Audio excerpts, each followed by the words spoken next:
You can always tell when a man is about to betray his structure, not because he gets loud, because he gets polished. He starts performing. And that night was a work event.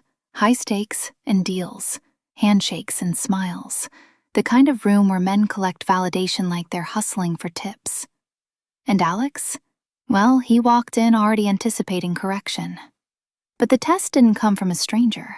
It came from Alex's boss.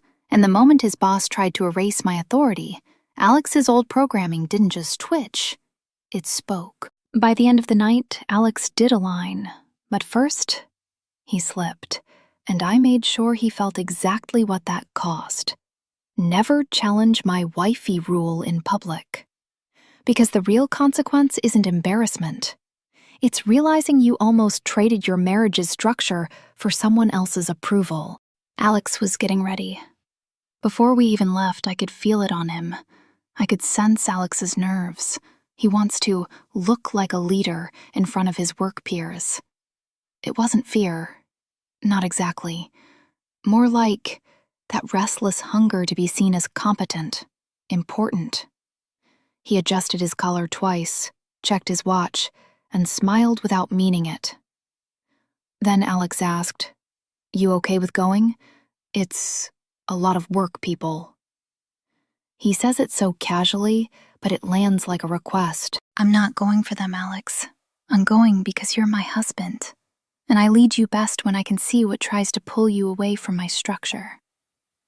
Alex inhales and he nods in agreement, but the tension doesn't leave.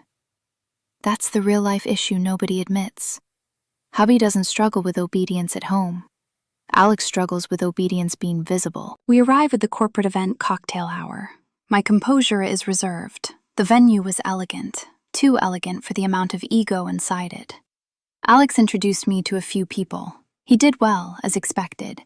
He remembered the basics: eye contact with me first, hand on my back when we move through the room. Small cues that say, we are structured. Then I saw Alex's boss, Mr. Caldwell. Tall, very smooth voice, easy charm. The kind of man who believes he created everyone he manages. "Alex, there you are." He shook Alex's hand longer than necessary. Caldwell, glancing at me, "And you must be Sasha." "I am," my response was, short but warm and unbothered. Caldwell smiled like he was being polite, but that flicker in his eyes said something else. "You're decorative." Alex didn't notice it yet, but he would soon. Caldwell praises Alex. "I've been meaning to tell you. Your performance this quarter? Outstanding." Alex's face brightened, just enough.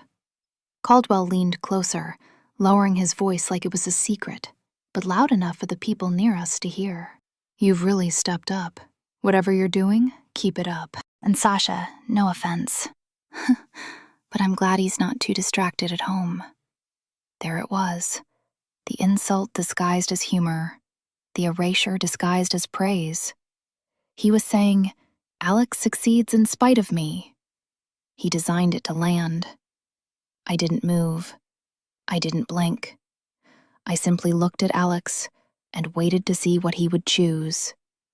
Because that's what power does. It watches and waits. Alex's eyes flicked to me, quick. He felt the correction before it existed. And that's when the old programming hit him. Don't look led. Don't look managed. Don't let your boss think you're soft. So what did Alex do? Alex's body betrays him. The slip, he laughs too quickly. Not huge, not disrespectful.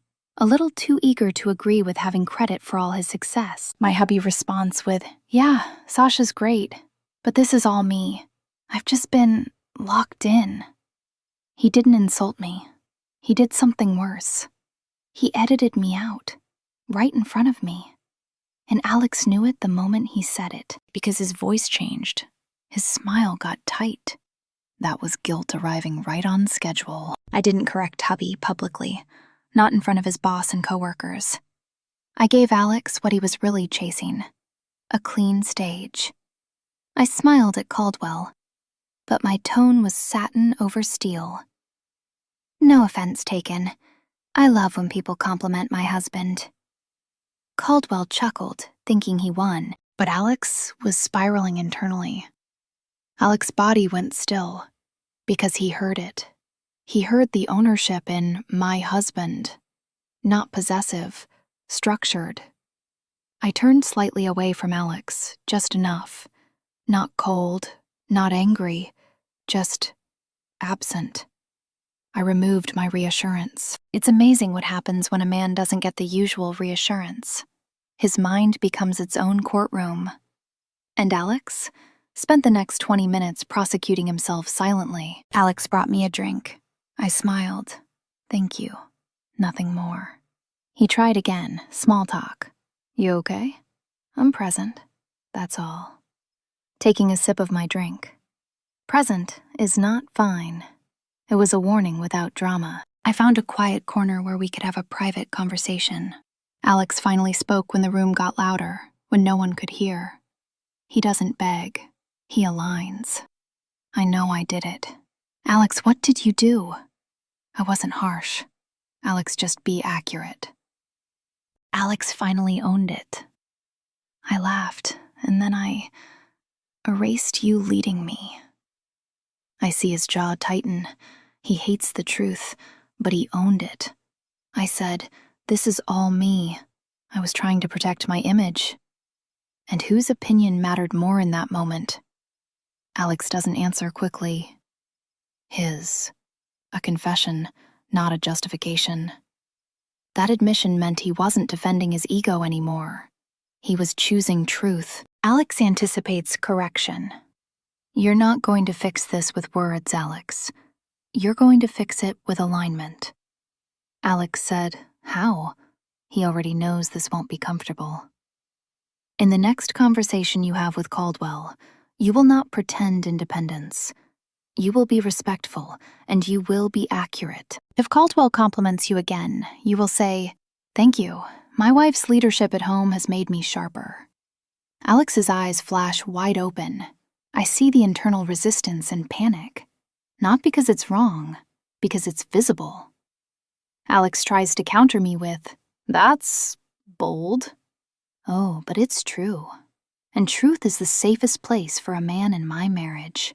He exhales like he's stepping off a ledge. That's what correction feels like. Not pain, precision.